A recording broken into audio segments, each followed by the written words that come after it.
와, 이 책이 보이실지 모르겠는데 아까 작가님 책도 보면은 저도 완전 앞에 노트가 됐어요. 노트가 이게 이렇게 보게 돼요. 예. 그리고 와, 엄청 줄치고 뭐 네. 붙이고 뭐 예를 들면 전쟁과 평화 부활 뭐 안나 카레니나 뭐 유명하잖아요. 근데 저도 이 책은 그래서 지금 보물을 발견한 것 같은 네, 진짜로요. 그런 느낌이고 진심으로 감사했습니다. 고명환 작가님께. 그리고 정말 진짜 길고 짧은 거 상관없다.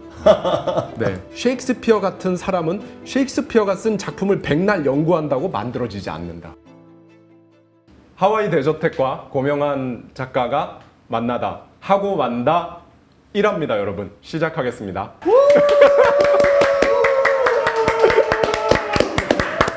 하고 만다. 저희 하고 만다는요, 그 고전, 저희 또 고명환 작가님께서 고전에 또 굉장히 관심이 많으시고 또 너무 좋아하시고 고전을 사랑하시기 때문에. 근데 고전이 저도 초반에는 사실 고전을 많이 안 읽었었어요. 저도 고전 약간 좀 도움이 안 되는 것 같고 사실 솔직히 좀 초반에 그랬었거든요. 네. 솔직히 약간 시간 낭비 같고 뭐 이런 생각이 들었는데 요즘 거의 10권 중에 9권을 고전 문학을 읽고 있어요. 고전에 빠지면 약간 헤어나올 수가 없잖아요. 이 작가 거 읽으면 또 그 작가의 다른 거 읽고 싶고, 예를 들어서 러시아의 대문호책을 읽었다 그러면 톨스토이를 읽으면 또 도스토예프스키를 읽고 싶고, 프랑스의 또 뭐 스탕달 작품을 읽으면 또 프랑스의 플로베르 작품을 읽고 싶고 뭐 이렇게 되거든요. 맞아요. 그러니까 저도 이제 책을 읽다 보면 이렇게 변해 가더라고요. 근데 하여튼 저의 현 위치는 지금 고전 문학이 짧게 얘기하면 제가 이제 어떤 수준에 아직 못 올라갔는데, 사실 고전 문학 우리가 영화나 드라마 볼 때 감정이 이입된다 그러잖아요. 그러니까 내가 아직 수준이 좀 낮은 단계에 있는데 그 고전 문학을 읽는 동안에는 그 작가와 그 주인공의 정신 세계로 올라가는, 마치 그 고호의 그림을 내가 마치 그리고 있는 것 같은 그런. 그러니까 저는 고전 문학 읽으면서 사실 한쪽 머릿속으로는 진짜입니다. 이런 생각해요. 지금 내 몸값이 올라가고 있다. 막 이런 생각을 하면서 요거 읽는 동안에 3일, 일주일 동안은 뭔가 내가 요 사람이 돼서 살아보면서 내 몸값이 올라가고 있다. 막 이렇게 생각하면서 읽으니까 정말 좋습니다. 이렇게 음악을 들을 때도 쇼팽이나 모차르트 이런 거 들으면 그 듣는 순간에는 집중하고 듣고 있으면 마치 피아노 연주 하나도 못해도 그런 뭐 고양되는 감정을 느끼잖아요. 저도 고전 문학을 좋아하는지 여쭤봐 주셨는데, 저도 예전에 정말 좋아했었고요. 대학생 때 시험 공부가 하기 싫어가지고 그때 교양 수업을 하나 들었었거든요. 유일하게 저의 얼마 없는 A+ 과목 중에 하나가 교양이었는데 프랑스 고전의 이해라고 있었어요. 근데 그때 그래서 제가 그 덕분에 프랑스 문학을 고전을 엄청 많이 봤었거든요. 저희 하고만다 코너에서 한 달에 한 번씩 저희가 이렇게 공통된 책을 하나 정해가지고 고전을 함께 읽고 저희가 이제 느낀 바에 대해서 자유롭게 막 토론하고 얘기하고 하는 그런 겁니다. 오늘 주제가 뭔지 여쭤봐 주셨는데, 작가님이 생각하기에 주제라고 한다면 오늘의 주제는 나는 마땅히 살아야 할 삶을 살고 있는가? 우리는 사실 마땅히 살아야 할 삶이 있거든요. 근데 이제 그 삶이 어떤 건지 모르기 때문에 마땅히 살아야 할 삶을 살지 못해요. 그래서 오늘 책을 통해서 마땅히 살아야 할 삶이 뭔지, 그리고 그걸 어떻게 찾는지 알아보는 시간 가지겠습니다. 오늘 책은 이 책입니다, 여러분. 레프 톨스토이의 이반 일리치의 죽음이라는 책이고요. 이 책을 저희 고명환 작가님께서 한 달 전쯤에 저한테 이제 카톡으로 추천을 해주셨고 먼저 읽으셨고, 저는 이번에 이제 그래서 이 책은 이반 일리치의 죽음은 저는 못 읽었던 책이어가지고 저도 이번 기회에 읽었는데 진짜 새벽에 읽으니까요, 감정이 막 그 새벽에 엄청난 서사가 있는 무슨 영화나 드라마를 봤을 때 느껴지는 그 울컥거리는 울렁거리는 그런 감정이 새벽에 들더라고요. 진짜로 이 책이요, 한 거의 200년 전에 19세기에 있었던 일에 대한 건데도 불구하고 그랬다는 게 정말 신기하기도 하고요. 맞아요. 제가 작품을 고른 이유가, 저는 진짜 교통사고 때문에 또 이반 일치가 겪은 그 죽음의 과정, 이거를 이반 일리치는 이제 며칠 몇 날 며칠을 통해서 몇 달 이렇게 겪었지만 저는 한순간에 이제 근데 이 과정이 너무 다 이해되는 거예요. 같은 경험을 하셔서 더 와닿으셨을 것 같아요. 그래서 중간에 이런 마음을 먹게 되고 결국 마지막에는 이제 마지막 단계로 가는, 네. 이게 이반 일리치만의 얘기는 진짜 아니에요. 모든 인간들이. 그래서 제가 톨스토이가 이걸 이런 위대한 작가들은 헤르만 헤세도 특히 제가 뭐 시타르타라든가 이런 쪽 읽을 때 데미안도 그랬지만 시타르타 읽을 때 어떻게 이런 거를 다 알 수 있을까? 톨스토이도 제가 이걸 분명히 젊었을 때 쓰진 않았을 것이다 하고 찾아봤더니 이때 이 유럽의 평균 수명이 저 알아요. 40세에서 45세. 왜? 맞아요. 40세, 45세. 그나마 톨스토이가 죽을 때쯤에는 50세 가까이. 그러니까 45세 왔다 갔다 했거든요. 근데 이 책은 톨스토이는 83세, 우리 나이로 83세까지 살아요. 그래서 60세 정도 때 딱 쓴 책이에요. 그러니까 우리가 왜 40을 부록이라 그러고 50을 지천명이라 그러고 60을 이순이라 그러고 근데 그 말이 만들어졌을 때도 제가 볼 때는 딱 평균 수명 40대 초중반일 때거든요. 그러니까 살아남은 사람들이 이제 지천명, 그러니까 마땅히 살아야 할 삶에 대해서 알고 이순은 우리가 잘 얘기를 안 하잖아요. 네. 이순이 뭔가 봤더니 귀 이자고 순자가 이제 순해진다는 얘기예요. 귀가 순해진다는 게 무슨 말인가 했더니 남의 얘기에 휘둘리지 않는다는 말이더라고요. 그래서 남의 말을 이렇게 흘려보낼 수 있는, 그러니까 내 의지대로 살 수 있는 그 단계가 60이 돼야지 알 수 있다는 거죠. 네. 그래서 내가 톨스토이가 60세에 이 책을 썼기 때문에 더욱더 이 이반 일리치의 죽음의 이 삶의 과정이 우리 인생 전체를 정확하게 이해를 했고 저도 죽음 앞에 가보니까 제가 가진 책으로 92쪽밖에 안 되거든요. 92쪽인데 정말 내 삶을 여기 92쪽에 다 맞춰서 대비하면서 이렇게 읽어볼 수 있는 그러면 여러분들은 앞으로 살아야 할 남은 날들을 이반 일리치가 뒷부분에 가서 겪게 되는 그 부분에 대해서 한번 질문을 던져보고 내가 마땅히 살아야 할 삶에 대해서 생각해보고 해답도 찾을 수 있는 그런 책이어서 하고만다의 첫 책으로 이반 일리치의 죽음을 갖고 왔습니다. 톨스토이의 이 책이 짧지만 이 책이 왜 이렇게까지 많이 알려지지 않았을까? 특히 우리나라에. 맞아요. 너무 의아했어요. 네. 왜냐하면 정말 저도 아까 가지고 계신 버전은 100페이지가 안 된다고 네, 저는 했죠. 92쪽이에요. 저는 103페이지거든요. 103페이지인데 정말 금방 읽을 수 있는데 맞아요.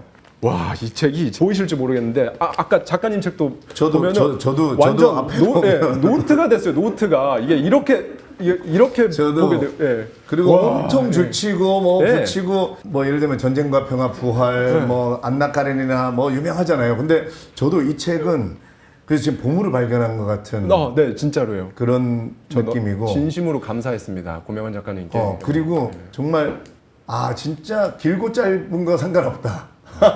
네. 아까 저희 작가님이 여쭤보셨어요. 이거 오늘 이반 일리치의 죽음 이 책 하기로 했는데 저도 이렇게 책을 몇 권 더 가져왔고 더 많이 가져오셨어요.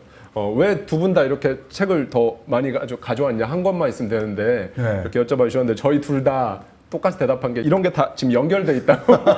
맞아요. 고전끼리 또 연결돼 있고 네, 결국은 같은 얘기를 하고 있고 그래서 인간의 본성, 진리 그러니까 우리가 빅데이터라는 거를 또 뽑아서 쓰고 있고 이런 거 보면 사실 그 고전이라는 거는 수천 년을 거쳐오면서 그죠?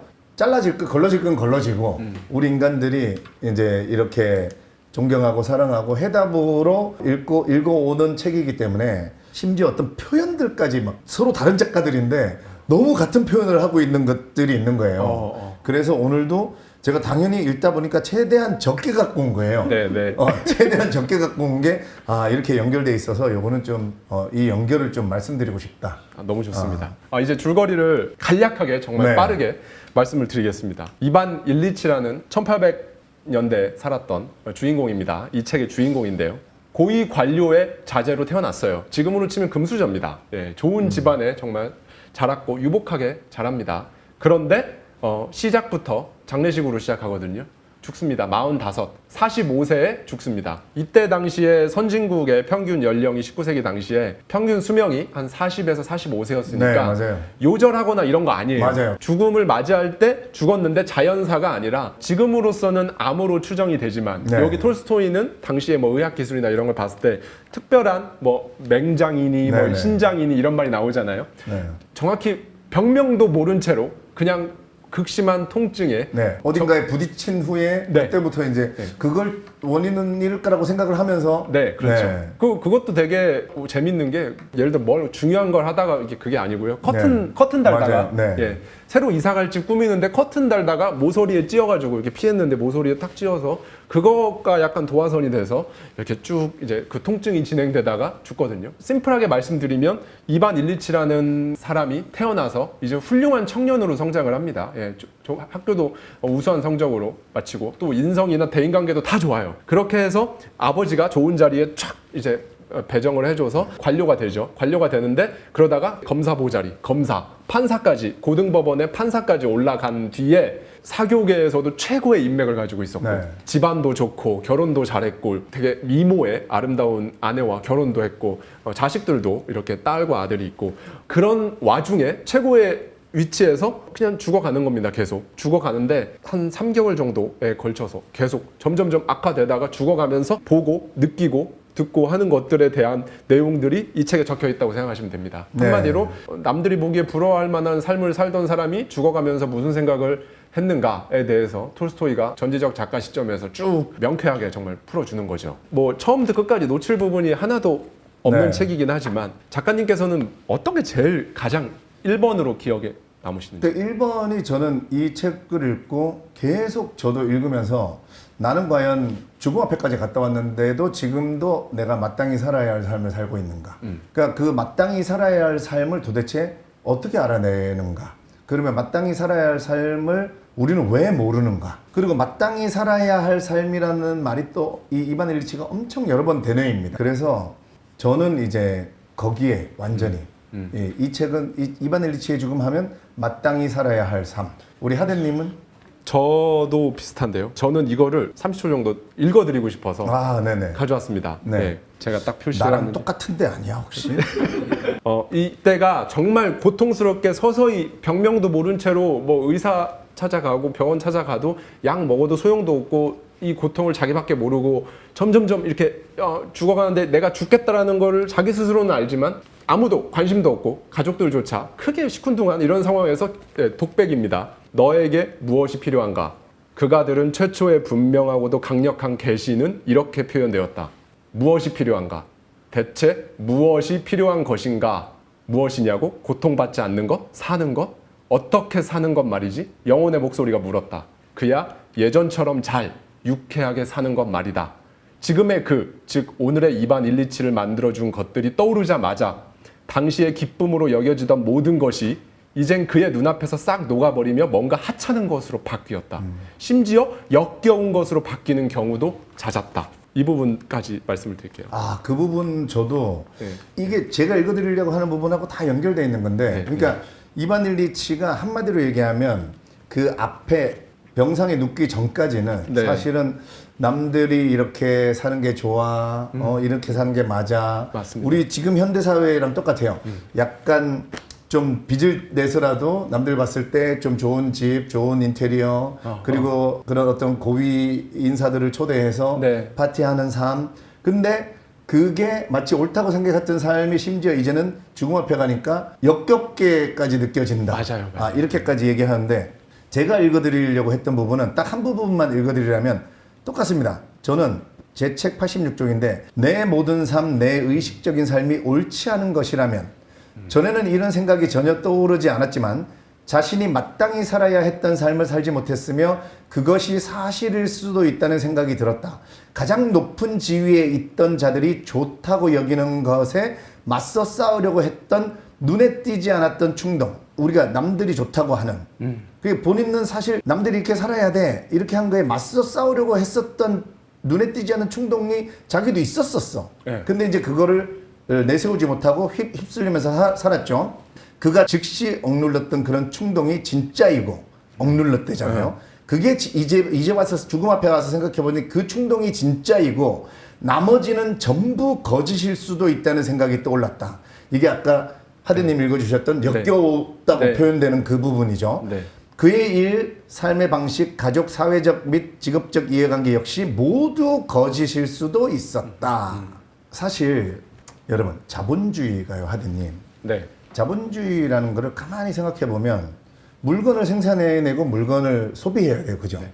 제가 왜 워라밸이라는 말들이 만들어졌고 왜 우리로 하여금 지금 참고 열심히 살면 나중에 행복한 날이 있을 거야 라고 왜 우리한테 그런 생각을 하고 우리 현실을 저는 이제 죽음 앞에 갔다 와서 완전히 깨달은 게 네. 하루하루를 일을 너무 재밌게 행복하게 하면서 저도 그렇게 살고 있고 그렇게 살고 있는 사람들이 많은데 이 자본주의라는 이 제도는 왜 우리로 하여금 너 일하는 게 힘든 거야 워라벨 월크는 지옥이고 힘든 거니까 라이프라고 얘기하는 여행 가고 서핑하고 골프 치고 낚시하고 뭐 사 먹고 하면서 이걸로 밸런스를 맞춰야 너가 행복한 삶이야. 그럼 월크가 굉장히 참아야 되고 힘들고 너 이걸 우리한테 좀 주입하는 경향이 있어요. 이게 왜 그러나 봤더니 우리가 왜 스트레스 받으면 뭐예요? 소비하죠. 이게 가장 크구나. 우리로 하여금 이게 누가 음모론이 아니라 개인이 만든 게 아니에요. 네. 이 자본주의는 이제 광고라든가 미디어의 핵심이 그런 기조를 깔고 만들어지는 거더라고요. 그래서 우리로 하여금 계속 우리 현실이 힘든 거고 참는 거고 이런 어떤 우리는 거기에 휘둘릴 수밖에 없는 이반 일리치도 어떤 게 옳은 삶인가 이렇게 물어본 다음에 다시 한 번 더 물어요. 옳다는 게 뭔가? 맞아요. 네. 우리가 안정적인 삶을 살아라. 네. 이렇게 우리 부모님들이 안정적인 직장을 가져라. 이럴 때 반드시 그럼 진짜 안정적인 건 뭐냐라고 나한테 한 번 더 물어야 돼. 남들이 얘기하는 그런 안정적인 거 뭐 예를 들면 난 뭐 건물주가 되면 파이어하고 매달 얼마씩 나오는 그런 매달 얼마씩 돈이 나오는 게 안정적인 건지 아니면 내가 정말 일을 하면서 그 일에서 만족을 느끼고 행복을 느끼고 뭔가 계속 성장하는 게 안정적인 건지 진짜 안정적인 게 어떤 거냐라고 물어볼 수 있어야 돼요. 근데 우리는 안정적인 삶 하면 그냥 고정적으로 수입이 뭔가 들어오고 정년이 보장되고 스트레스 덜 받고 여기에 보면 가장 높은 지위에 있는 자들이 좋다고 여기는 것 이런 거에 우리는 이제 휘둘려서 사는데 이반 일치도 맞서 싸우려고 했던 충동이 있었으나 저희가 즉시 억눌렀던 그럴 수밖에 없는 게 이제 여기는 높은 지위의 사람들이라고 했지만 거대 이 사회가 우리로 하여금 제가 지금 살아보니까 굉장히 휘둘리는 부분이 많다. 특히 이 소비에 대해서. 왜냐면 우리로 하여금 자꾸 참고 살으라고 하잖아. 근데 우리는 참고 살지 않아도 돼요. 사실은 여러분이 질문을 던지셔야 돼요. 나는 내 일을 하면서 행복하게 살려면 어떻게 하면 될까? 이렇게 질문을 던지면서 찾아가시면 정말 하루하루를 행복하게 일하면서 돈은 따라오게 만들고 정말 일하는 게 행복한 사람들을 엄청 많이 만났거든요. 참고 견디며 사는 사람도 많지만 현실을 지금을 행복하게 사는 사람들이 많아요. 그래서 이런 것부터도 한번 자꾸 질문을 던지고 묻고 또 물어야 된다는 거죠. 네. 지금 자본주의 이제 말씀을 하셨지만 이때 1800년대 러시아의 상황을 그냥 지금 2024년 예를 들어 한국이다라고 해도 아무런 이질감이 없는 내용들이 나오거든요. 네, 특히 맞아요. 이제 이반 일리치가 월급을 이제 확 올려받은 다음에 네. 월급이 오른 다음에 좋아가지고 시골에서 이제 딱 이사를 와서 집을 막 이제 쫙 꾸미는데 그 집을 치장하는 부분을 유독 톨스토이가 엄청 자세하게 묘사를 합니다. 맞아요. 자세하게 묘사를 하는데 거기에 이런 부분이 있어요. 보는 사람마다 족족 경탄했다. 네. 그런데 본질적으로는 큰 부자는 아니지만 부자처럼 보이고 싶어하는 사람들이 똑같이 공유하는 것이 있었다. 네. 화려한 물건들. 잘 들어주십시오. 특정 부류의 사람들이 또 다른 특정 부류의 사람들처럼 보이고 싶어서 갖추는 것들 말이다. 그리고 나서 이제 톨스토이가 정말 여기서 면도날 같은 표현을 하는데요. 그의 집도 그런 집안의 풍경들과 너무 비슷했으므로 딱히 주의를 끌만한 점이 없었다. 그런데도 그의 눈에는 모든 것이 뭔가 특별해 보였다. 자기 눈에는 막 정말 특별한 거예요. 그냥 톨스토이는 이렇게 말합니다. 그의 집은 다른 그렇게 생각하고 똑같이 꾸미고 그런 집들하고 거의 비슷했기 때문에 딱히 주의를 끌만한 점이 없었다. 저도 그 뒤에 또 보면 실상으로 부유하지 않지만 부자처럼 보이고 싶어서 이런 구절도 있고 언제나처럼 방 하나가 부족했고 새 수입으로도 언제나처럼 돈이 아주 조금 부족했고 우리 여러분들 다 공감하시죠? 언제나 내가 승진을 하고 돈을 좀 더 벌어도 우리는 언제나처럼 뭐가 부족하고 언제나처럼 조금 부족해. 그게 왜 그러냐면 그게 또 얘기하지만 이 자본주의가 우리가 이거를 극복하기가 굉장히 힘들어요. 내가 만약에 직장인이라고 칩시다. 대리 과장 부장일 때 아반떼를 만약에 타고 다녔어요. 네, 네. 그래서 타고 다녔더니 근데 내가 이제 전무 상무가 뭐 됐어요. 네, 네. 그래서 이제 뭐 연봉이 막 올라갔죠. 네. 그런데도 나는 아반떼가 너무 차 좋고 고장도 안 나서 잘 타고 다녔어. 이제 부하 직원들이 얘기하죠. 상무님, 전무님이 아반떼 타고 다니시면 저희는 뭐 타고 다니라고 그럽니까? 이런 거에 밀리다 보면 우리는 그럼 그러죠. 그런 얘기 들으면 아 그렇지. 내가 그래서 안 그래도 제네시스 하나 뽑으려고 보고 다녔어. 진짜 이게 우리는 이게 이제 소비 지수라 그러잖아요. 네, 이게 소비를 이게 늘어나면 그만큼. 네. 그만큼 이게 자본주의가 영으로 수렴하게 만드는구나. 그러니까 이 정도 버는 사람은 이 정도 소비를 하는 게 물론 1000명 중에 한두 명은 그걸 이겨내는 사람이 있어. 근데 대부분의 사람들은 여기도 그러지만 다 보면 주변의 눈을 의식하고 뭐 그때는 마땅히 살아야 할 삶이 그거라고 생각한 거예요. 그죠? 그렇게 꾸미고 그러니까 그 마땅히 살아야 할 삶을 살고 나면 아 연봉 1억인 사람은 요 정도 쓰는구나. 그러면 연봉 1억인 사람에게는 세율을 요 정도 매겨서 그래서 자본주의는 영으로 수렴하게 만드는구나를 저도 알 거예요. 그래서 아 내가 유형의 자산만 가지고는 계속 영으로 수렴하니까 무형의 자산 쪽을 가져야겠다 이런 생각을 또 하게 되고 이런 어떤 삶의 행태들이 저는 너무 우리 지금 아까도 말씀하셨지만 18세기 19세기의 모습인데 지금으로 다 고쳤어도 똑같습니다. 그죠? 똑같아요. 그러니까 2600년 전에 제가 그 펠레폰네소스 전쟁사 그 앞부분에 투피디데스가 앞에 뭐라고 써놨냐면 내가 이 책을 이렇게 자세하게 쓰는 이유는 후대의 그 사람들이 자기가 사는 시점으로부터 가까운 미래를 예측하고 싶어 할 텐데 그 아테네와 스파르타의 전쟁을 이렇게 자세하게 기록한 이유는 인간의 본성은 계속 반복되는 거기 때문에 내가 이렇게 자세하게 써놓으면 요 본성대로 요 대비해서 시후대에 사는 사람이 대비해보면 가까운 미래를 예측할 수 있을 그런 좋은 자료가 됨을 나는 만족한다. 그것만으로도 나는 만족하기에 이 책을 쓴다. 아예 그렇게 밝히고 쓰거든요. 네. 그래서 나는 이 고전, 특히 고전 문학들이 읽어보면 옛날 얘기가 아니라 그러니까 약간의 센스가 필요한 거죠. 읽다 보면 요즘으로 대놓고 비교해봐도 똑같네. 그렇다면 뒤로 가면서 나의 미래를 예측해 볼 수 있는 거죠. 정말로. 그리고 시대를 예측해 볼 수도 있는 거고 그래서 저는 이 고전 문학이 추천드리는 거고 교과서를 위주로 앞에서부터 제가 한번 좀 이렇게 보다 보면 앞에 왜 이런 장면 나오잖아요. 부고가 오죠. 동료들에게. 근데 그들이 솔직하게 얘기하죠. 물론 마음이 아픈데 우리가 제일 먼저 드는 생각은 이반 일리치의 빈자리가 생겼으니 그 자리에 누구는 승진을 할 거고 누구는 자리를 이동하고 그렇다면 내 처남을 내가 얘기를 해갖고 이 자리로 올려야겠다 이러면서도 약간은 미안해하는 근데 저는 이런 얘기를 요즘 합니다. 우리가 사촌이 땅을 사면 배가 아프다. 친구가 나보다 잘 되면 약간 질투가 납니다. 근데 그거를 너무 자책할 필요 없어요. 우리 인간은 유전자적으로 사촌이 땅 사면 배 아프게 돼 있습니다.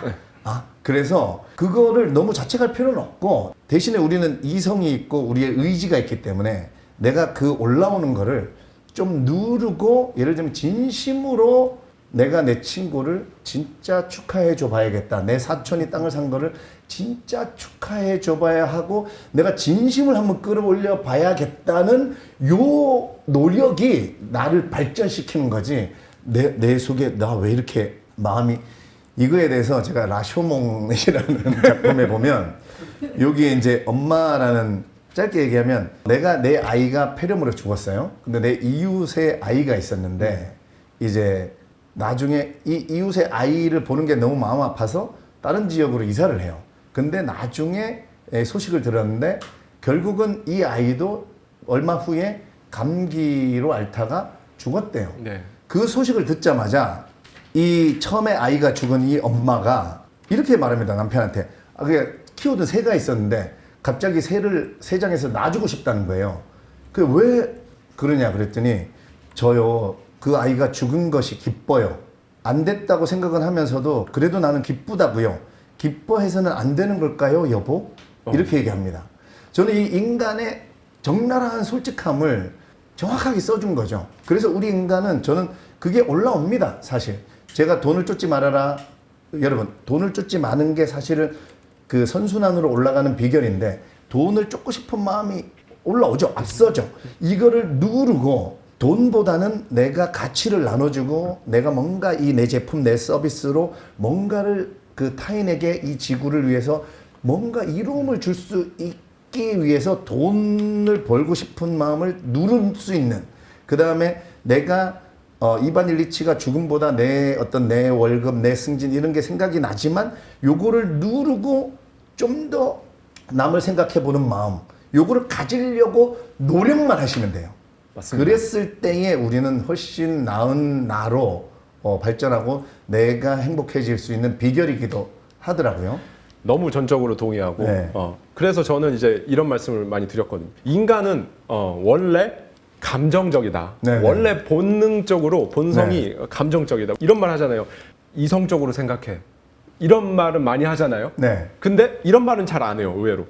감성적으로 생각해. 이런 말은 안 하잖아요. 네네. 그 말은 원래 감성적이어서 네. 여기에서는 이성적으로 행동을 해야 되는데 사람이 자꾸 감정적으로 행동을 하면 그르칠 네. 수가 있으니까 네. 이성적으로 생각해라고 이성을 통해서 말을 하는 거죠. 네. 그래서 인간은 원래 제가 아까 말씀해 주셨지만 이반 일리치가 죽었을 때 초반에 앞부분에 그 주변의 모든 가족을 포함한 모든 인물들을 톨스토이가 묘사하고 있는 단어들을 제가 몇 개 추려봤거든요. 이런 단어들이 나옵니다. 기쁨의 감정, 왠지 불쾌, 새 양촉, 카드놀이, 유쾌, 장난기 섞인 눈빛, 심드렁해진 기분, 어떻게든 좀 더 많은 돈을 긁어낼 만한 방법, 유달리 상쾌한 기분, 이런 단어들로 톨스토이가 묘사를 하거든요. 네. 주변 인물들이 느끼고 있는 그 속마음을요. 주변에 누가 이렇게 죽었다, 라이벌이 죽었다, 한 사람이 죽었다, 가족이 슬프겠구나, 이런 걸 떠나서 일단 좋아한단 말이죠. 네. 예. 그게 인간의 본능인데 다만 그거를 고양시켜서 책을 통하고 네. 아니면 누군가의 조언을 듣고 경험을 듣고 사회화 과정을 거치고 교육을 받고 학습의 과정을 거치면서 그리고 내 스스로 내가 나를 컨트롤하면서 나 이거를 좀 더 이 본능 감성적인 상태의 이 나를 좀 더 고양시키는 거, 그게 인간이 아닌가. 네. 예. 그게 이성으로, 지혜로, 현명함으로. 그래서 저는 말씀드리는 게 마인드셋도 사실 매일 해야 된다. 왜냐하면 그냥 며칠 별 생각 안 하고 있으면 운전할 때 빵 하고 싶고요. 어느 순간 제가 좀 느슨해져 있고 그런 게 느껴질 때가 있거든요. 네. 아무리 마인드셋을 맨날 한다고 해도 저 역시도 정말 십몇 년째 뭐 시각화도 하고 제 스스로 이렇게 다잡아오고 있지만 잘 안 됩니다. 어려워요. 네. 네. 정말 매일, 그럼요. 그래서 매일 하는 거거든요. 네네. 그냥 아까 맨 마지막에 말씀해 주신 것처럼 작가님께서 그냥 계속 노력을 하는 거예요. 네. 이악 물고 계속 그렇게 하는 거죠. 네. 그 과정이 중요한 거예요, 사실. 네, 맞습니다. 그리고 마차볼가님이 매일 대출금과 빚 때문에 돈에 사로잡힌 사람도 가치를 먼저 하나요? 하셨는데 따라가야 합니다. 그리고 본인이 스스로 아니면 돈을 갚으면서 한쪽으로는 내가 가진 것 중에서 가치를 전달할 수 있는 것을 찾아야 하는 걸까요? 본인이 지금 너무 정답을 하셨어요. 이게 대출금과 빚 이런 것 때문에 돈을 쫓게 되죠. 근데 그럴 때일수록 돈을 쫓잖아요. 점점 더 악순환으로 갑니다. 그래서 최소한의 그 갚으면서 어떻게든 한쪽으로 1%라도 가치를 전달하고, 여러분 진짜 이 와중에도 나 정말 힘들어 죽겠는데 이 와중에 내가 남을 위해서 가치를 전달하고 뭔가 남을 위해서 내가 죽겠는데도 난 이로움을 전달하겠다는 그 1%의 힘이 결국은 내 삶을 깨닫게 하고 그 첫 시작이 악순환이었던 내 삶을 지금 대출금과 빚이 생겼다는 거는 어쨌든 간에 악순환의 고리 속에서 계속 지내오신 거거든요. 그렇기 때문에 1%는 어떻게든 내가 이 와중에도 남을 위해서 뭔가를 생각해 본다. 이런 정신을 가지시는 순간 바로 선순환으로 탁 전환되는 시작이세요. 그러니까 지금 스스로가 대답을 하신 것처럼 지금 딱 깨달으신 것 같아요. 뭔가 그렇게 한번 해보시면, 그렇게 질문이라도 딱 던져보시는 순간,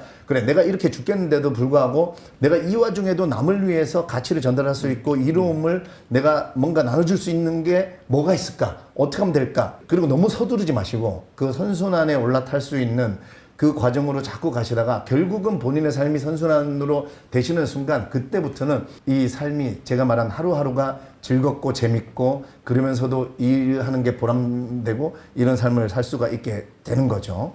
아까 초반부터 계속 이제 말씀해 주셨던 게 작가님이 돈이 먼저 되면 안 되고 내가 어떻게든 내가 아무리 어려도 1%라도 이런 표현도 해주셨고 저 역시도 항상 말씀드립니다만은 이 톨스토이도 정확히 이 책에서 이반 일리치라는 주인공을 통해 그런 메시지를 저는 전달한다고 확실하게 저는 메시지를 받았거든요. 이 주인공이요 정말 이 바르고 어떻게 보면 정말 전도 유망한 이 아름다운 청년이 삶의 방향을 완전히 잃고 이렇게 휙 돌아버리는 그런 지점이 이렇게 표현이 돼요. 목적은 단 하나. 연봉 5천 루블짜리 자리를 얻는 것이다. 네, 부서가 어디든 업무의 경향이나 종류가 어떻든 아예 이젠 상관없다라고 네. 말하거든요. 네. 그 전까지는 자기가 가고 싶은 데가 있고 네. 이런 걸 하고 싶고 이 맞아요. 업무를 할 때 나는 이런 자부심을 느끼고 보람되고 막 이랬었거든요. 네. 근데 어느 순간 이렇게 돼버려요. 맞아요. 예. 네. 근데 이게 자기가 어디로 가고 있었는지조차 망각하고 완전히 방향을 상실해서 돈이 1순위가 되면 이제 벌어지는 일이거든요. 네. 그러면서 아까 저희가 이제 말씀드렸던 아무리 돈을 많이 벌어도 정말 조금 요만큼 부족하고 자꾸 네. 요만큼 부족하고 계속 부족하죠. 예. 네. 이게 계속 그러면서 이제 비교하고 남들처럼 이제 이렇게 가는 거고 방향이 없으니까 남을 보죠. 사실 그 저희가 그전 영상에서 나눴던 게 정답은 여기 있는데 네. 여기 있는데 자꾸 외부에서 정답이 어디 있을까 계속 찾아다니니까 그냥 그분 보는 게 이제 남들이고 그럼 남들하고 나하고 비교해 보게 되고 그러다 보면은 자기 중심 없이 그냥 계속 휩쓸려서 이렇게 가게 되는 건데 저도 이제 연결되는 책 하나를 네. 보면 저는 랄프 waldo 에머슨입니다. 네. 에머슨의 자기신뢰라는 책에 보면요. 네. 이 부분 한번 꼭 말씀드리고 싶었어요. 당신 자신을 믿어라. 결코 모방하지 마라. 매 순간 자기 재주를 내보여라. 평생에 걸쳐 쌓아온 누적된 힘을 보여줘라. 빌려온 남의 재주는 일시적이고 그나마 절반도 채 당신 소유가 되지 못한다. 각자는 조물주가 자신에게 가르쳐준 것을 가장 잘할 수 있다. 당사자가 그 재능을 직접 보여주기 전에는 아무도 그것이 무엇인지 알 수 없고 또 알아낼 수도 없다. 그러면서 마지막으로 이 말을 합니다. 셰익스피어 같은 사람은 셰익스피어가 쓴 작품을 백날 연구한다고 만들어지지 않는다. 당신에게 맡겨진 일을 성실히 해나가라. 그러면 어떤 큰일도 바랄 수 있고 한번 해보겠다고 나설 수 있다. 바로 이 순간에 당신은 그리스 조각가 페이디아스의 거대한 끌, 이집트인들의 흑손, 모세나 단테의 펜에 못지않은 용감하고 장엄한 발언을 할 수 있게 되는 것이다. 이 모든 것과 다른 당신만의 것으로 말이다. 네. 네. 이런 내용이 있거든요. 정말 다 진짜 같은 얘기를 하고 있잖아요. 네. 저는 최근에 또 결국 이 마땅히 살아야 할 삶을 그러면 어떻게 찾는가를 뭐 여러 가지 방법이 있습니다만은 특히 요즘 같이 뭐 세상이 막 빠르게 변하고 뭔가 우리가 지금 잘 못할 수밖에 없는 게 꾸준함이거든요. 꾸준함. 꾸준함과 저는 반복. 저는 이 마땅히 살아야 할 삶을 어떻게 찾아내냐면 꾸준한 반복밖에 없다고 생각합니다. 지금은. 그러니까 예를 들어서 피카소라든가 뭐 폴세잔이라든가 지금 뭐 한가람 미술관에서 하고 있는 뭉크라든가 자기만의 자기 거 지금 얘기한 자기 거를 찾아내기 위해서 처음에는 모방을 하죠. 예, 그래서 계속 꾸준하게 반복을 하다 보면 임계점이라 얘기하잖아요. 그때 이제 진짜 문득이 떠오르는 거죠. 피카소도 똑같이 이걸 그리다가 문득 폴세잔이 한 얘기도 있었고 내가 굳이 이걸 다 정 위치에 그리지 않아도 되겠구나. 내가 해체한 다음에 내 맘대로 재조립. 아니 여기 다 있으면 되는 거 아니야? 네. 이런 생각을 하게 되는 거. 폴세잔이 사과를 이거 3차원의 사과를 2차원에 옮기는데 우리는 한 면만 그리는데 이거 한 면 계속 그리다 보니까 한 면만 그리는 거는 진짜 사과가 아니지 않는가? 사람도 왜 이쪽 면만 그리잖아요, 그림을. 네. 그러면 이거는 하대님이 아니고 하대님의 이쪽 면만 그리니 이거는 하대님이 아니지 않느냐. 이런 생각을 가질 수 있는 게 꾸준하게 계속 뭔가를 반복하다 보면 나만의 게 문득 떠오릅니다. 거기까지는 가야 되는 거예요. 그래서 폴세잔도 3차원에 있는 이 사과를 내가 2차원 평면에다가 어떻게든 3차원에서 본 걸 다 한번 넣어보겠다. 그러려면 어떻게 하면 되겠는가. 이런 게 정말 위대한 생각들이거든요. 그러니까 이런 게 그냥 뭐 짧은 시간에 사실 나올 수는 없고 꾸준하게 반복. 그러니까 제가 지금 이 원래 1000일까지만 하려고 했거든요. 긍정학원을. 제가 원래 하세요? 원래 제 아내한테 여보 나 진짜 1일 올릴 때 이랬어요. 여보 나 이거 딱 1000일만 할 건데 1000일 되면 굉장히 뭔진 모르겠지만 굉장히 좋은 것들이 나한테 생길 거야. 근데 해보니까 너무 좋고 그만두고 싶은 마음이 1도 없고 그래서 일단은 만일까지 하기로 했어요. 만일을 하면 제가 지금 52살인데 얼마 안 76살이에요. 근데 그 만일 안에 저는 아직도 제가 뭔가 문득이 아직 안전하게 안 왔어요. 그래서 아마 제가 느낌적인 느낌으로 한 7,500일 정도 때쯤에 문득 뭔가 이 세상을 놀래킬 수 있는 저도 그런 문득이 근데 사실 저는 결과보다 이게 핵심인데요. 꾸준한 반복을 하는 오늘이 사실은 되게 재밌어요. 재밌고 즐겁고 그래서 우리가 여행도 가기 전이 제일 좋다 그러잖아요. 네, 네. 그러니까 저는 여행이 내가 뭐 피카소처럼 입체파의 그 큐비즘의 이론을 막 만들어낸 그 결과는 나는 안 와도 돼. 그냥 그거 여행을 가기 위해서 짐 싸고 뭐 이것저것 사고 검색해보고 뭐 돈도 바꿔보고 그냥 그러면서 오늘이 설레었잖아요. 그러면 저는 이게 삶이구나. 결과 뭐 나중에 있을 행복한 날 저는 교통사고 이후에 나중에 있을 행복한 날 기대도 하지도 않고 있지도 않습니다. 제 인생에는. 오늘 기대와 설렘일 수 있는 어떤 여행과 같은 그런 목적을 딱 걸어놓으면 그러니까 76세에 만일째 되는 내 긍정학은 그게 마치 어떤 여행 어디 뭐 유럽 여행, 우주 여행보다도 더 설레이는 여행을 딱 걸어놓으면 저는 25년 동안 매일 트렁크를 열어놓고 왜 우리 여행 가기 전에 몇 주일 전부터 트렁크 열어놓고 왜 이거 넣었다가 다시 빼고 그렇죠. 이거 넣었다가 다시 빼고 그때가 제일 설레잖아요. 그러니까 저는 그 하루하루 설렐 수 있는 그 법칙을 깨달아서 아 일단 25년 후 거를 딱 설정해놨더니 남들은 그랬거든요. 매일매일 하는 게 얼마나 힘들어요. 저도 한 300 몇십 일까지 힘들었어요. 근데 정말 350일 정도부터는 오히려 너무 이 하는 자체가 너무 재밌고 즐겁고 하고 나면 뭔가 마음이 시원하고 네. 그런 게 있기 때문에 우리는 인간은 결국 기대와 설렘으로 사는 거거든요. 그러니까 내가 기대와 설렘을 설정을 해놔야 되는데 이 이반 일리치는 처음에 그 마땅히 살아야 할 기대와 설렘을 잘못 알았던 거예요. 그래서 남들한테 휘둘려서 그렇게 집안 꾸미고 네. 초대해서 파티하고 오로지 5천 루블의 돈을 받기 위해서 그러니까 그게 이제 잘못 설정됐다는 걸 본인 스스로도 아까 읽어주셨던 심지어 역겹기까지 하다 이렇게 얘기하니까 이거를 이제 톨스토이가 60세에서 제가 썼다고 한 게 그래서 그 역겨웠던 마땅히 살아야 할 삶, 남들이 뭐라고 하는 삶 이런 삶이 아니라 진짜 내 마땅히 살아야 할 삶을 깨닫는 순간 우리는 정말 하루하루가 살아라 오늘이 마지막 날인 것처럼 살 수 있고 톨스토이가 저는 이 책을 쓴 이유도 이 이반 일리치는 죽기 몇 달 전에 깨달았으니 얼마나 안타깝냐. 네. 그러므로 후대의 독자들이요.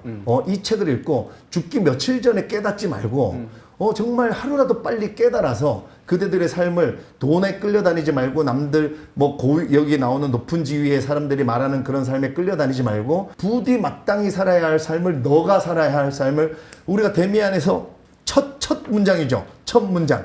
내 속에서 솟아나오려는 것 바로 그것을 나는 살아보려고 했다. 왜 그것이 그토록 어려웠을까? 나한테서 원래 솟아나오려는 거 아까 왜 감성적으로 네. 살아라 이런 거 안 해본다고 하는데 이게 감성적인 거거든요. 그러니까 우리는 개념 있어라. 너 분위기 파악해라. 이게 바로 조선왕조 500년에 사실 그 폐해긴 해요. 주자성리학의 그 겸손을 우리에게 이게 어쩔 수 없어요. 역사의 굴레인데 그래서 우리는 인문학을 공부해서 역사적으로 우리가 이런 식으로 철학적으로 우리가 어떤 받아들였었구나. 그래서 우리가 자꾸 우리 거를 뭔가 솟아나오지 못하게 하고 분위기 팍 이거 얼마 전에 나오신 최진석 교수님 네. 그 인간이 그리는 무늬에 나오는 얘기인데요. 분위기 팍 나오는 생각을 파악이에요. 펼칠 파 우리가 악수하다 하죠. 나오는 생각을 잡아라 이거거든. 잡아 집어넣어라. 이게 너 분위기 파악해 이거거든요. 그러니까 우리 동양이 이 사상이 크죠. 제가 서양에 대한 사대주의가 아닙니다. 근데 결국은 지금 서양이 지금 세상을 지배하고 있잖아요. 그 세상을 지배하는 차이가 저는 딱 이거라고 생각해요.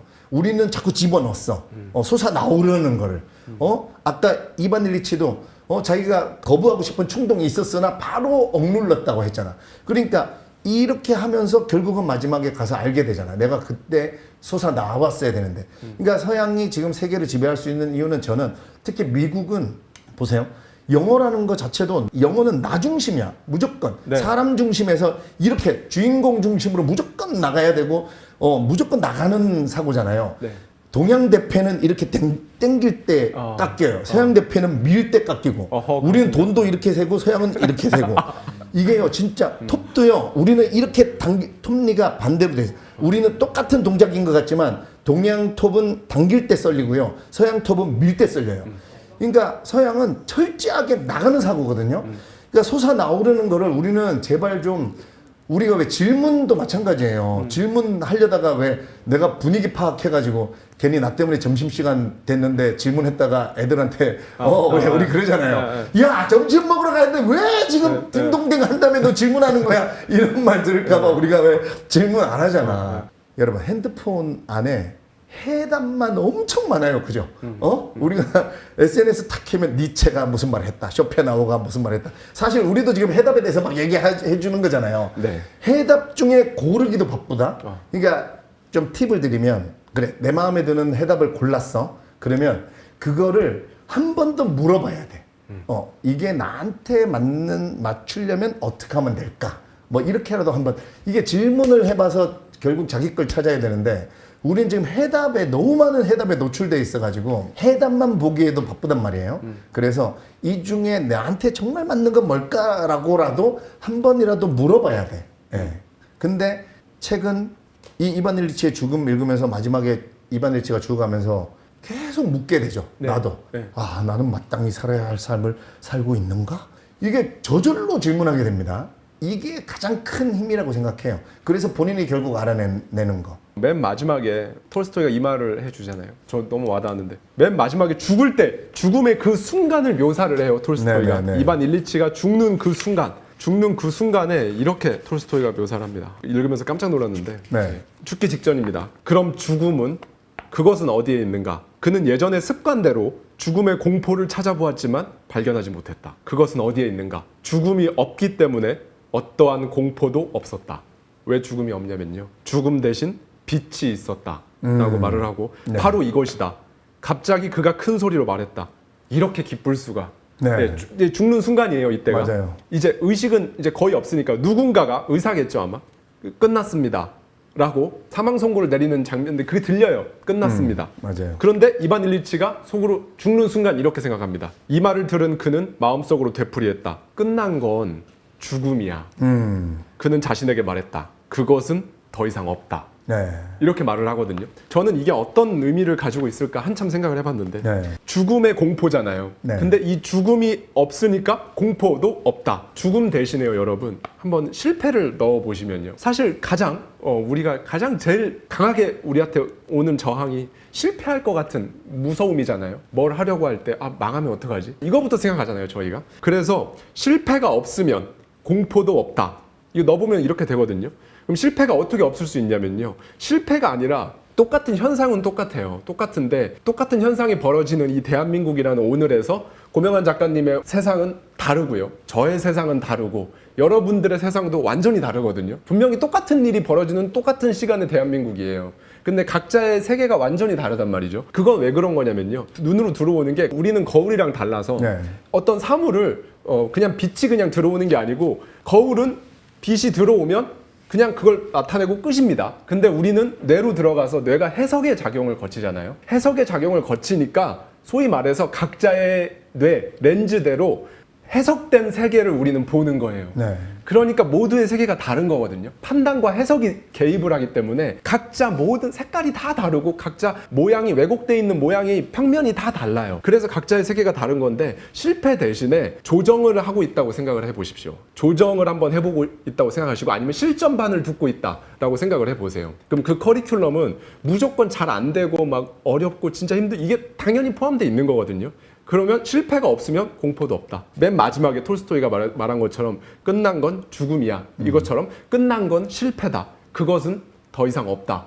라고 매일매일 스스로에게 이렇게 좀 말씀을 해보시면 정말 좋을 것 같다는 생각이 들었어요. 진짜 하대님 얘기하신 게 저는 이제 교통사고가 사실 진짜로 찐 죽음 앞에까지 갔다 왔기 그러니까요. 때문에 네. 그게 이제 굉장히 큰 역경이고 시련이고 고통이었잖아요. 네. 근데 저는 진짜 지금 얘기하면 그게 저한테 가장 큰 축복이었거든요. 그래서 제가 최근에 아까 얘기한 한가람 미술관에 에드바르드 뭉크 전을 보러 가서 도대체 뭉크야 너는 도대체 뭘 얘기하려는 거냐.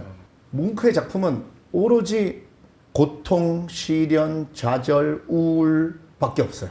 근데 과연 이걸 왜 우리한테 이렇게 보여주려고 하느냐. 근데 그 뭉크의 진짜 삶도 그랬고 뭐 누이가 일찍 죽고 뭐 본인 스스로도 정신적으로 그러다가 너무 이 뭉크가 바라보는 세상은 이렇게 어둡고 시련이고 그런데 저는 그걸 계속 보면서 아까 이런 기분이에요. 뭉크가 너가 이렇게 얘기하는 거에 비한다면 나는 지금 되게 행복한데 이런 마음이 들면서 처음에 들어갈 때 그 뭉크 절규가 있거든요. 예. 그 밖에 이제 그 광고로 크게 이렇게 해놨는데 그걸 보고 들어갔을 때 들어갈 때는 그 뭉크 절규구나 이러고 이제 들어갔는데 나오면서 다시 이제 그 절규를 봤어요. 근데 제가 괜히 그 입꼬리 풍선 이렇게 달고 싶은 거예요. 그러니까 어떤 사람들은 하대님 말씀하신 것처럼 우리는 그 고통 시련 뭐 이런 걸 볼 때 내 안으로 들어갔다가 사실 그 뭉크의 절규를 보고 어떤 사람들은 나도 힘들어 죽겠어 이렇게 외치는 사람도 있겠지만 저는 그 뭉크전을 보고 나와서 그 뭉크의 눈과 그림 그 애매한 해골 같은 그 얼굴의 입모양을 보는데 나는 지금 너무 행복해 이런 걔 들리고 걔의 눈이 막 웃는 것처럼 보이는 거예요.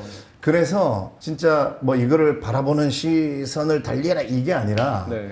한번 저는 그 조던 피터슨의 그 말을 좋아해. 질서 너머에서 이런 아까 말한 시련, 역경, 고통 그리고 행복, 사랑 뭐 이런 거 다 합쳐서 이걸 따로 떼낼 수 없고 그냥 이걸 뭉뚱그려서 삶이라고 한다. 여러분들 위로하려고 제가 얘기하는 것도 아니고 뭐 지금 고통 중에 계신 분들한테 지나고 나면 그게 행복한 순간이에요. 이러고 싶은 게 아니라 한번 이런 독서를 통해서 이런 독서를 통하면 그런 고통과 시련을 다시 볼 수 있는 그런 어떤 시선이 생기더라고요. 그래서 아까 죽음의 장면 저도 그 마지막에 이반 일리치가 이런 걸 깨닫습니다. 가족들에 대한 원망이 가득했죠. 원래 아픈 사람은 삐지잖아요, 잘. 맞아요. 마지막에 이렇게 얘기하죠. 갑자기 그를 괴롭히고 나오지 않았던 것이 벼랑간 한꺼번에 양방향으로 열방향으로 온갖 방향으로 나온다는 것이 분명해졌다. 뭐냐면 생각이 깨달음이 이제 여러 방향에서 확 이제 깨달음의 진정한 깨달음의 순간이 온 거예요. 그들이 가엾다. 그들은 가족들 얘기하는 거예요. 그들이 가엾다. 그들이 아파하지 않도록 해야만 한다. 그들을 구출하고 스스로 이 고통에서 벗어나야 한다.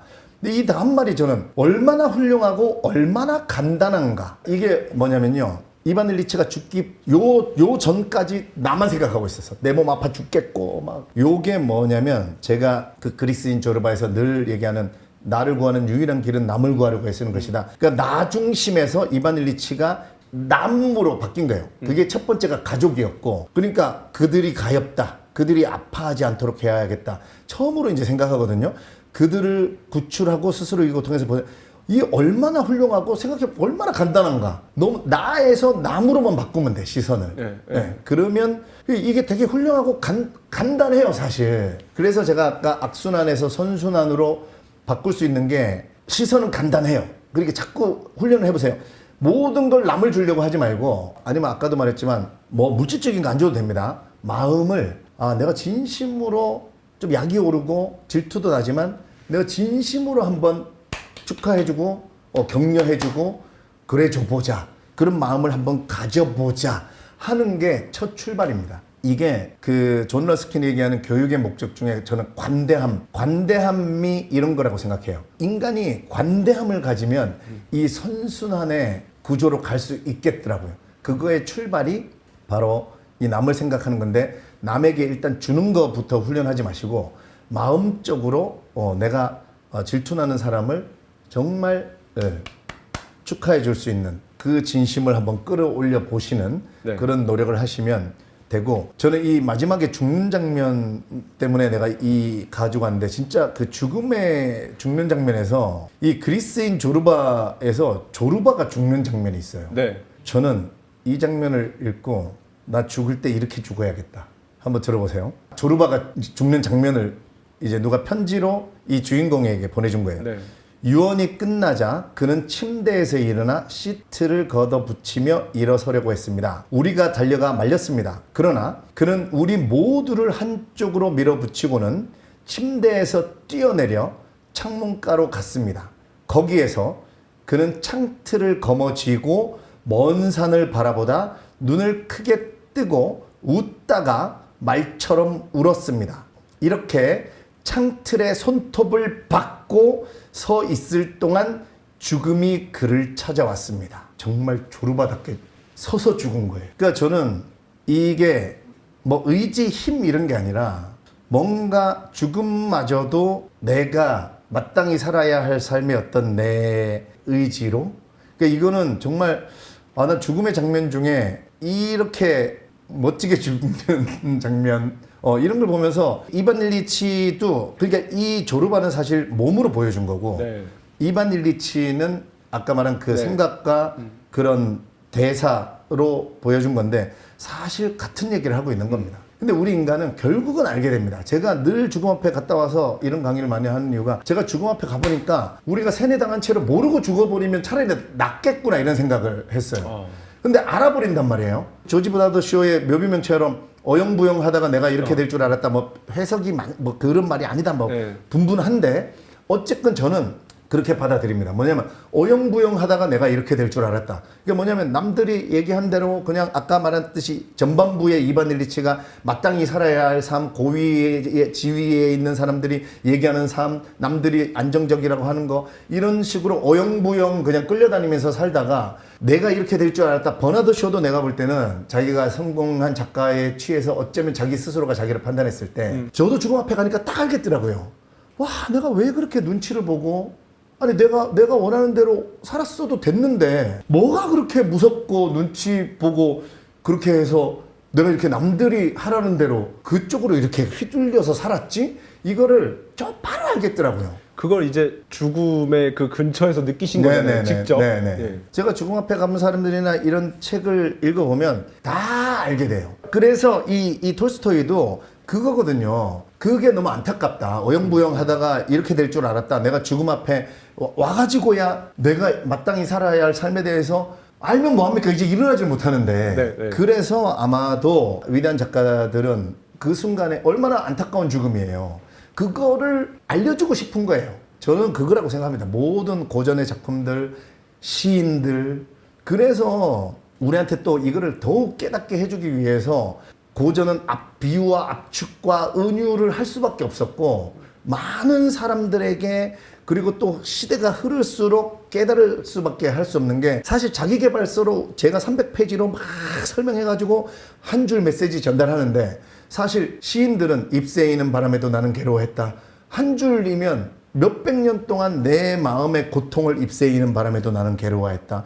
이거 마땅히 살아야 할 삶에 대해서 계속 생각해 보면서 저는 제가 교통사고를 이유로 책을 읽고 깨달은 거지만 여러분들은 부디 교통사고 없이 겪지 않아도 될 고통을 겪지 않고 독서를 통해서 일찍 깨달으시면 특히 이 삶을 깨달으면 저는 가장 좋은 게 뭐냐면 자본주의에서 돈에 대해서 웬만큼 해방되는 느낌이 있어요. 그러면 역설적이게 그때부터 돈이 더 잘 벌어진다. 그러니까 내가 이렇게 돈이 그렇게 많이 필요하지 않구나. 뭐 이런 느낌.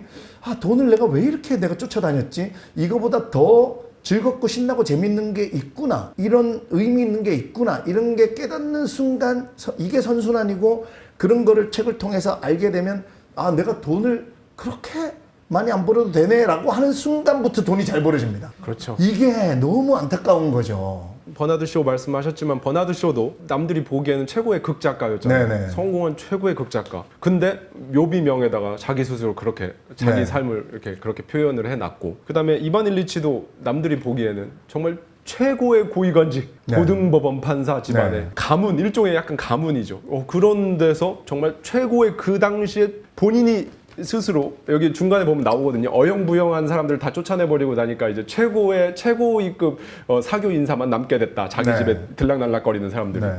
그런 사람인데 죽기 직전에 정말 역겨울 정도로까지 내가 이렇게 잘못 살았구나. 네. 방향을 잘못 잡고 있었구나. 네. 이렇게 얘기를 하고 있어요. 예, 그래서 그거에 대해서 지금 작가님이 말씀해 주신 부분도 그 부분에 대해서 말씀을 해주시는 거고, 톨스토이 대문호라고 하는데 또 다른, 제가 가져온 여기 뭐 랄프 waldo 에머슨도 사실 미국인한테는 이상하게 역사가 짧다는 이유로 대문호라고 잘 붙이지는 않는데, 저는 에머슨 같은 사람은 정말 대문호라고 네. 보거든요. 그리고 또 아까 쭉 말씀하신 그 작가들 거의 다 막 대문호를 붙여도 어색하지 않죠.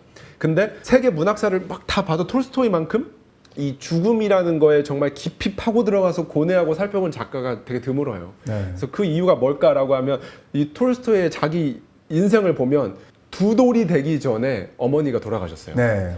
그러니까 사실 어머니를 모르는 거죠. 어머니의 사랑을 모르는.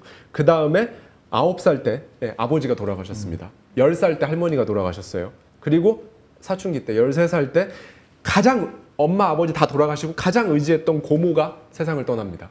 연이어서 이렇게 거의 온 가족이 세상을 떠나는 비극은 사실 흔치 않을 거예요. 네.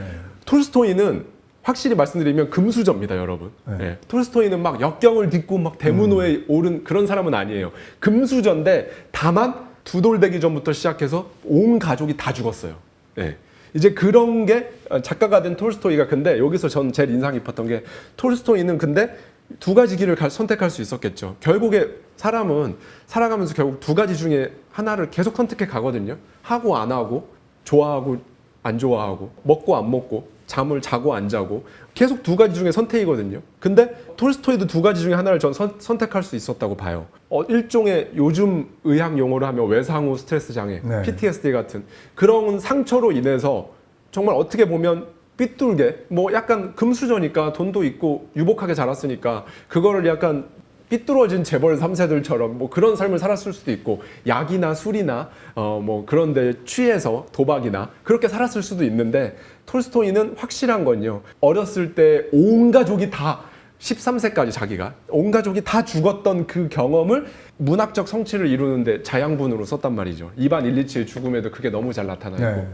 그래서 이게 결국에는 선택인데, 네, 어느 쪽을 선택할 것이냐, 살면서 무조건 어떤 거를 선택을 해야만 한다면, 이왕이면 좋은 거 선택하면 안 할 이유가 없지 않은가. 네. 네, 저는 이 말씀을 드리고 싶었어요. 근데 이제 그렇죠. 그래서 우리가 이 마땅히 살아야 할 삶에 대해서 이제 제가 이제 데미안 늘 자주 인용해 드리는 그 부분을 읽어드리려고 갖고 왔는데, 저런 실험 있죠. 왜 선을 이렇게 몇 개 그어놓고 사실은 이게 더 긴데 네. 짧은 것처럼 보이게 해놓고 왜 한 사람만 모르는 거고 나머지는 이제 몰래카메라처럼. 그래서 짧은 거를 길다고 몇 명이 얘기할 때 우리는 휘둘리는가. 그러니까 3명까지는 그래도 좀 덜 휘둘리더라고요. 5명만 이게 길다고 얘기하면 거의 97%가 자기 눈에는 분명히 이게 더 짧은데도 길다고 얘기하더라고요. 네, 네. 그러니까 그게 우리는 이거에 대해서 계속, 그래서 정말 매일매일 질문을 던져야 하고, 헤르만 헤세가 데미안에서 데미안이 싱클레어한테 나방과 별 얘기가 제가 자주 예를 드는데 이런 거예요. 나방이 자신의 뜻을 별이나 뭐 비슷한 곳까지 향하게 하려고 했다면 그건 이룰 수 없는 일이겠지. 여기서 별이라고 표현한 게 아까 높은 지위의 사람들이 네. 이렇게 살아야 돼. 요즘 얘기하는 안정적인 직장, 남들이 이렇게 살아야 된다고 하는 뭐 건물주 되고 재벌 되고 뭐 권력이 높은 1등 1인자가 되고, 이런 남들이 좋다고 얘기하는 삶이거든요. 그 별이나 뭐 비슷한 그런 곳을 향하게 하려 했다면 그건 이룰 수 없는 일이겠지. 다만 나방, 여러분, 이게 중요해요. 인간이 아니고 나방은 이성과 언어 이런 게 없기 때문에 세뇌당하지 않죠. 그러니까 나방은 남들이 아무리 뭐라 해도 그런 따위 시도는 안 해. 나방은 자기에게 뜻과 가치가 있는 것, 자기가 필요로 하는 것, 자기가 꼭 가져야만 하는 것, 그것만 찾는 거야. 그리고 바로 그렇기 때문에 저는 이 뒤에 문장이에요. 믿을 수 없는 일도 이루어지는 거지. 이게 무슨 말이냐면, 우리가 마땅히 내가 살아야 할 삶을 남들이 말하는 그런 삶이 아니고 계속 질문을 통해서 우리는, 헤르만 헤세가 얘기하는 이 나방은 언어와 이성으로 세뇌당하지 않은, 그러니까 제가 이제 교통사고 난 다음에 제가 그랬다 그랬잖아요. 난 뭐 그렇게 눈치 보느라고 끌려다니면서 살았을까 했을 때 제가 창밖으로 바로 깨달았어요. 야, 저 밖에 개나리, 민들레, 벌, 파리, 까치, 비둘기, 쟤들은 이 나방처럼 이게 제가 이 책 읽기도 전이었는데 그래서 이 부분이 너무 저는 읽자마자 해석이 되는 거예요. 제가 병실 밖을 쳐다보면서 저 생명체들은 남들이 뭐 살으라고 하는 그런 거대로 안 살고 다 자기가 마땅히 살아야 할 삶을 살고 있는데 우리 인간만 물론 언어와 이성이라는 것 때문에 발전하고 좋은 점도 많죠. 근데 이 좋은 점은 점대로 누리되 반드시 우리가 언어와 이성 때문에 피해갈 수 없는 끌려다니는 삶에 대해서 특히 엄청나게 질문을 해보고 이런 책을 통해서 일단은 내가 끌려다닐 수 있다. 그렇게 위치를 두고 질문을 하고 이런 책을 통해서 근데 그냥 질문하려고 그러면 질문이 잘 안 떠오릅니다. 그래서 이런 책을 빗대어서 정말 나는 마땅히 삶을 살아가고 있는가. 나는 정말 내가 마땅히 태어난 정말 고명한 나로 태어난 나방이 탁 태어나서 자기가 원하는 곳으로 날아가듯이 고명한 원래의 저는 그게 너무 궁금하거든요. 정말 내가 원래 내가 땅 태어났을 때요. 그죠? 그때 깨끗했을 때 그때의 나가 있었을 거 아니에요. 그죠? 네. 다른 생명체들은 인간 외의 것들은 다 그걸로 살아간다. 그래서 여러분 어쩌면 인간이 저는 그래요. 저는 가끔 남산 도서관 가잖아요. 네. 그 나무들을 이렇게 볼 때 우리가 막 엄청 막 다니잖아요. 나무들이 식물들이 우리를 볼 때 그런 생각을 하지 않을까 해요. 왜 저렇게 힘들게 돌아다니냐.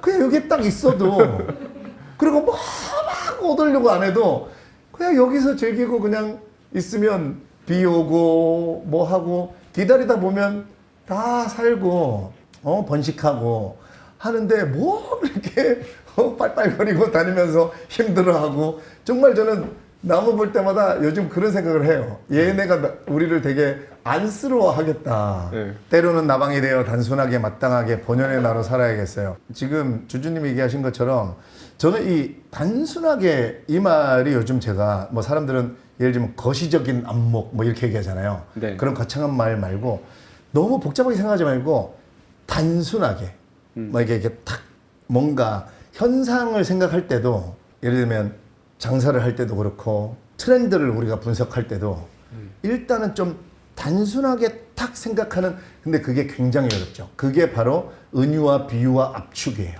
그거를 해내는 게 이게 사실 맞습니다. 쉽지 않죠. 네.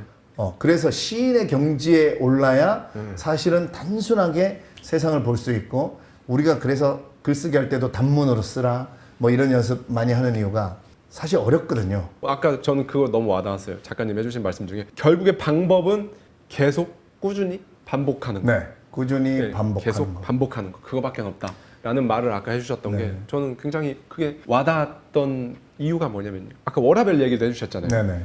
제가 대표적으로 워라벨은 없다 네. 얘기하는 사람이거든요. 일이 8시간 하루 한다고 하면 인생의 3분의 1을 일을 하는 건데 하루에 3분의 1, 인생의 3분의 1을 일을 하는 건데 그게 내 인생이 아니다라고 하는 거예요. 그게. 네. 그럼 잠자는 시간 8시간 빼면 내 인생은 하루 8시간인 거죠. 네. 근데 그 8시간이 배치돼 있는 게 해 떨어지고 난 다음부터 그다음에 출근하기 전까지 이른 네. 아침 네. 요것만 내 인생이고 주말만 내 인생이고 그거 자체가 저는 성립될 수가 없다라는 생각이 드는데 그럼 그게 성립되려면 어떻게 해야 되냐 일단은 이 일을 내 삶으로 내 라이프로 만들어 내 삶으로 만들려면 그걸 좋아하거나 즐기거나 잘하게 되거나 그래서 재미를 느끼거나 뭐 이런 방향으로 가야겠죠. 네. 가야 되는데 저는 뭐 그런 걸 다 떠나서 일단은 이렇게 생각하실 수 있잖아요. 지금 하는 일이 근데 정말 돈 버는 거 말고는 나에게는 의미가 없다. 원래 하고 싶었던 일도 아니고 먹고 살려고 생계 때문에 하는 거지. 네. 이건 뭐 회사 일 이거 너무 막 근데 저는 이 부분을 진짜 한번 말씀드리고 싶어요. 그 어떤 일이든 간에 한번 내 최고 버전으로 한번 찍어는 봐야 된다. 예. 네. 왜 그렇게 하냐면요. 그걸 하는 과정에서 여러 가지 저는 그걸 기회라고 표현하는데 여러 가지 변수들이 네, 나오거든요. 네. 그걸 최고로 한번 찍어볼 때 나는 원래 이 일을 싫어했는데 하다 보니까 맞아. 네. 또는 여전히 별로긴 하지만 사람들이 나를 이렇게 인정해주네. 네. 내가 이런 능력이 있는 사람이었네. 아니면 최고를 찍어봤더니 최고를 찍어봐도 여전히 나는 이 일은 나랑 안 맞는다. 네. 그만두자. 네. 더 이상 내가 할 게 없다. 그게 여러 가지가 막 거기서 나오거든요. 네. 한번 찍어봐야 돼요, 그거를. 네. 저는 그거를 이제 꼭 한번 해봐 주십사 말씀을 드리는 거고, 거기서 이제 노력에 대한 저의 개인적인 가치관은 저는 좀 약간 이나모리 가족 피 대신 생각이 흐르게 하라라는 좀 올드스쿨 요즘 좀 좋아하시지 않을 그런 노력에 관해서는 저는 그런 에너지를 쏟는다. 전 노력이라는 단어보다 에너지를 쏟는다라고 이제 하는데요. 저는 그렇게 생각해요. 제가 노력을 넣고 돌아오는 결과는 저는 은행 이자라고 저는 생각을 하거든요. 그러니까 이런 겁니다. 너무 많은 사람들이 100만 원을 은행에 넣어놓고 왜 100만 원을 안 주지? 라고 세상은 불공평하다. 네. 이제 거기서부터 이제 이제 누구 이제 가는 거거든요. 근데 저는 이렇게 생각합니다. 100만 원을 받으려면요. 뭐 이자 한 3%라고 치고 4천만 원을 넣어야 돼요, 은행에. 네. 은행에 4천만 원을 넣어야 100만 원을 받을 수 있다는 거죠. 100만 원을 넣는 게 아니고 노력, 네. 나의 에너지를 100만 원어치를 넣는 게 아니고 4천만 원어치를 넣어야 제가 100만 원을 받는 네. 거예요. 아까 내가 받으려고 넣었던 100만 원의 40배입니다. 저는 그렇게 해야 그 응당 그 결과를 받는 게 마땅하다고 저는 생각을 하고 그거 이상 결과가 나면 그거는 저에게 보너스 같은 네. 선물 같은 개념으로 사니까 좀 더 감사할 수 있는 것 같아요. 그래서 사실 3억을 벌려면요. 저에게는 100억만큼 저는 제 에너지와 노력을 거기에 넣어야 저는 3억을 3% 이자라고 하면 3억 돌려받는 거거든요. 3억이란 결과를 받아들는데 3억보다 더 큰 결과가 났다면 그건 감사하고 좋은 일, 보너스다.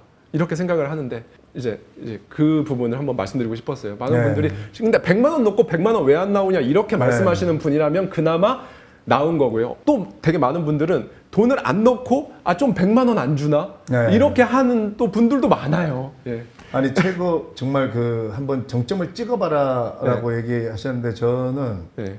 책으로 한번 내가 하루에 한번 꼼짝 안 하고 한번 얼마나 읽을 수 있나.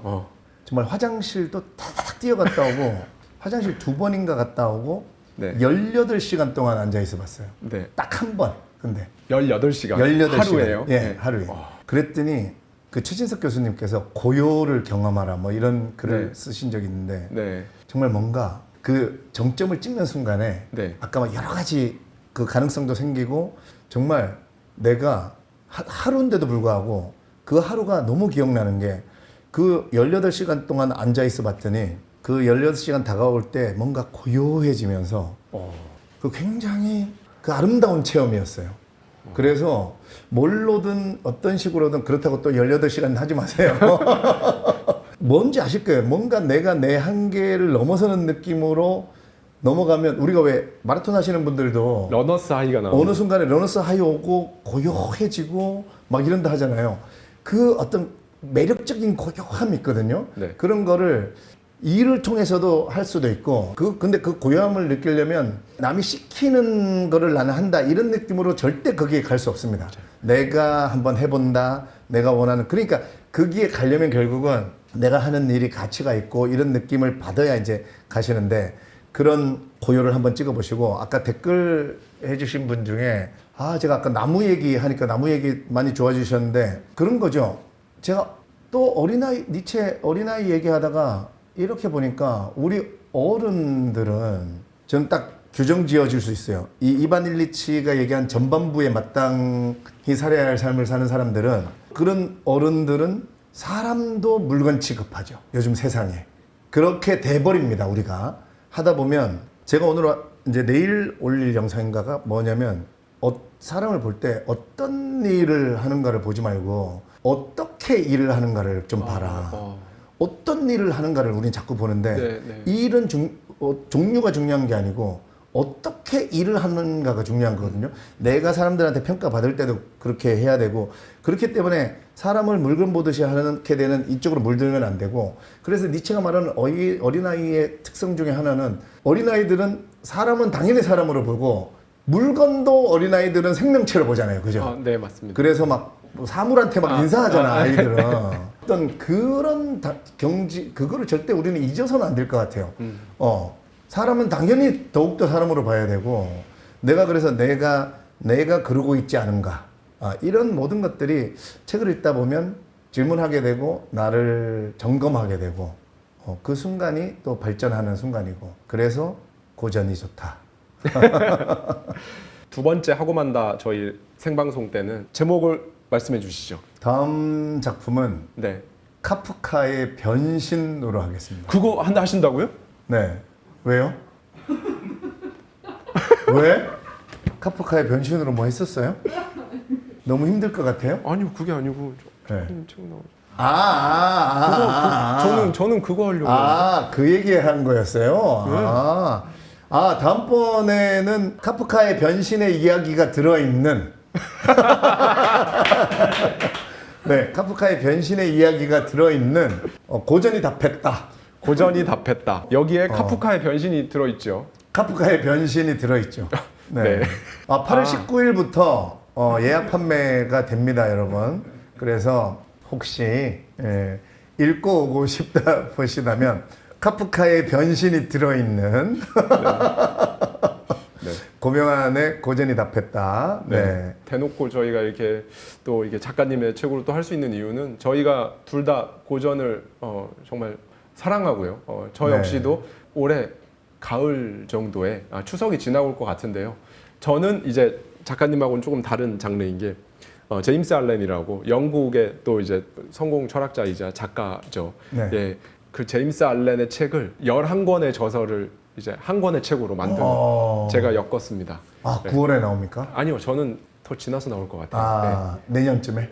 아니 올해 올해는 나오는군요. 올해는 나올 것 같습니다. 그래서 이제 또 제 책이 나오면 또 제 책도 같이 또 작가님하고 해보면 좋습니다. 또 영광일 것 같고. 네. 네. 다음 라이브 때 8월 25일 일요일 날 한 달 뒤에 라이브 때는 그때 라이브 방송 때는요 국립극장 맞은편에 국립극장 네. 맞은편에서 출간 기념회를 이제 고명은 작가님께서 30일 날 8월 네. 30일 날 하시는데 그때 인당 77,000원의 뷔페를 이렇게 드시면서 라이브 네. 하는 거를 무려 전 당연히 출판사에서 그렇게 준비해 주셨구나 했는데 작가님 삽입 빡 해가지고 이렇게 하신다고 하시는데 저희 하와이 데저트 구독자님들께 5분을 선정해서 그 티켓을 드린다고 합니다. 5분인데 만약에 그날 1,000분이 넘게 들어오시면 10장으로 10명으로 네, 왜냐면 또 많이 들어오시면 그리고 국립극장 맞은편인데 그게 오르막이거든요. 동대 입구역에 오시면